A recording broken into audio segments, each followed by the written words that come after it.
Chapter 4. Draco could recall the moment he encountered Harry Potter with ease. It was the day his family had already planned a trip to Diagon Alley. Despite Draco's persistent urging to leave a day or two ahead, secretly to steer clear of Potter, his parents were too accustomed to his constant complaints to alter their plans. Thus, they went a week after Draco had retrieved his Hogwarts letter, leaving him with a whole week of resisting the temptation to confide in someone.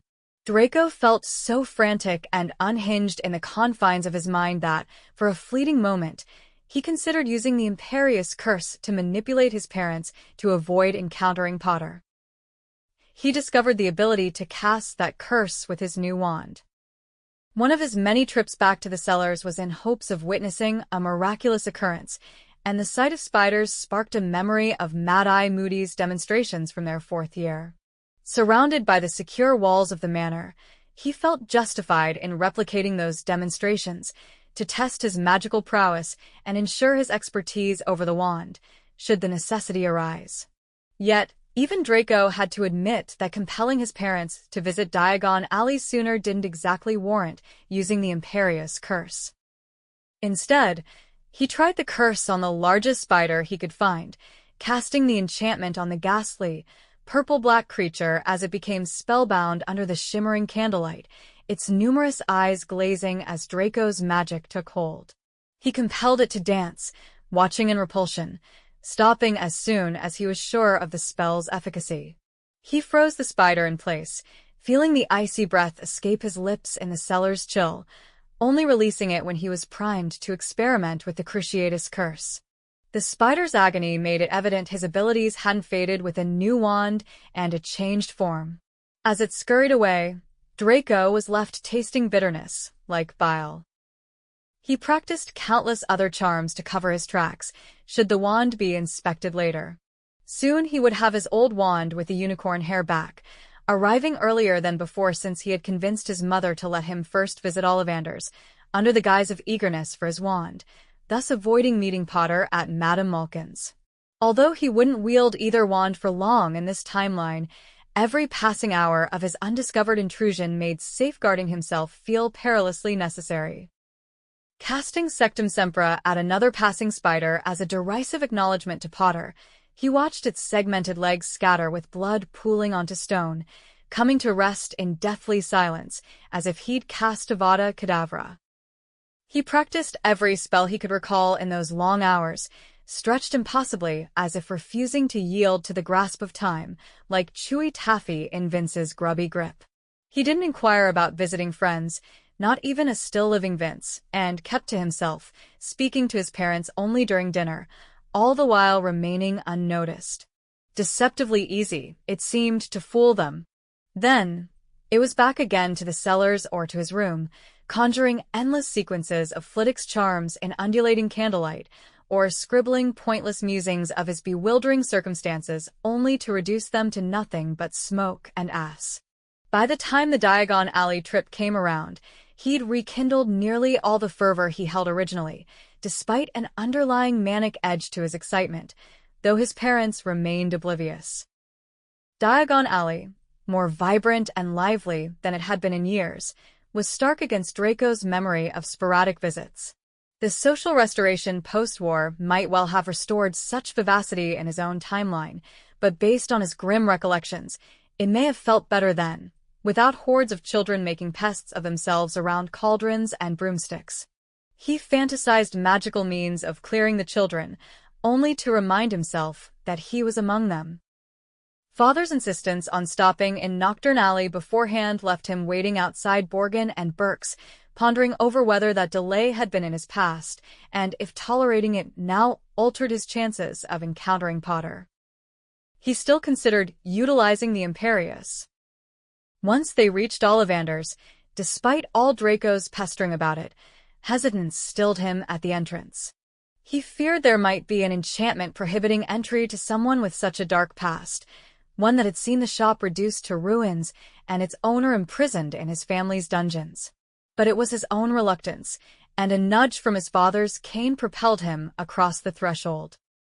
Draco remembered finding Ollivander aged and worn during their initial meeting, but after witnessing his post-dungeon frailty, this version seemed as spry as a much younger relative. Yet it was indeed Ollivander, presenting wands for Draco under the watchful eyes of his parents, as if they could command his magic to connect with a more powerful one than the Hawthornwood wand with unicorn hair he knew he was destined for. As before, it was the very first wand he tried, and it fit just the same.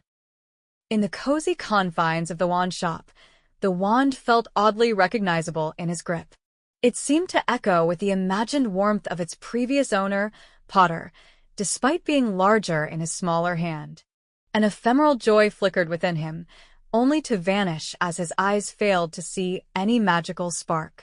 The room held just a boy clenching a lifeless wand, under the gaze of three adults whose looks suggested they were on the brink of realizing he was a mere pretender, readying to attend an institution he had once unleashed dark forces upon. Not that one. Ollivander pondered out loud, his curiosity piqued more by the absence of any reaction than a poor match. Perhaps try this one? 10 inches, hornbeam with unicorn hair. Quite stiff. The lost Draco felt as his former wand was returned to its box intensified, as if Potter himself had reclaimed it. The despondency doubled when the next wand in his hand gave no glint of magic, only the lifelessness akin to driftwood. "What's the matter with him?" his father muttered, looming over the proceedings, and while Ollivander wasn't flustered yet, there was a hint of unease in his manner. "Give him something better. He requires strength like mine. Dragon heartstring." Elm. He recited it as if Ollivander, famous for his memory of each crafted wand, needed reminding, and he brandished his own from his cane, adorned with a silver snake. Once coveted, Draco now felt embarrassed by it after Voldemort snapped off its elegant, albeit useless, ornament when his father meekly surrendered it. "My wife has dragon heartstring too. With redwood. Try something akin to those. He's similar to me." Draco felt the shame creep in as his father attempted to instruct Ollivander on his own craft. Several more unicorn hair wands failed before father's persistent urging brought Ollivander to dragon heartstrings, with identical non-results. Draco noticed the concern reflected in his mother's eyes, who then quickly scanned the shop to ensure no one witnessed what was turning into an embarrassing episode. If only they knew it wasn't his fault he was from the future, he thought, willing himself to request another try at the inaugural wand. The calmness in his father's demeanor was waning with every unresponsive phoenix feather wand. The tension heightened as they moved onto a third dozen, with Ollivander advising calmness and focus. Father, growing more incensed, was more alarming than the prospect of Draco's own uncontrolled magic. "So tell me," his father spoke with an edge, as the wand of holly and phoenix feather remained inert, "that my only son and heir isn't what you imply, a squib." Father's sharp gaze shifted to mother, who swiftly checked their surroundings, bracing for what would rank as a monumental disgrace to the Malfoy legacy. "I'm not a squib," Draco shouted, despising how his voice shrilled, and mother returned with a slight nod.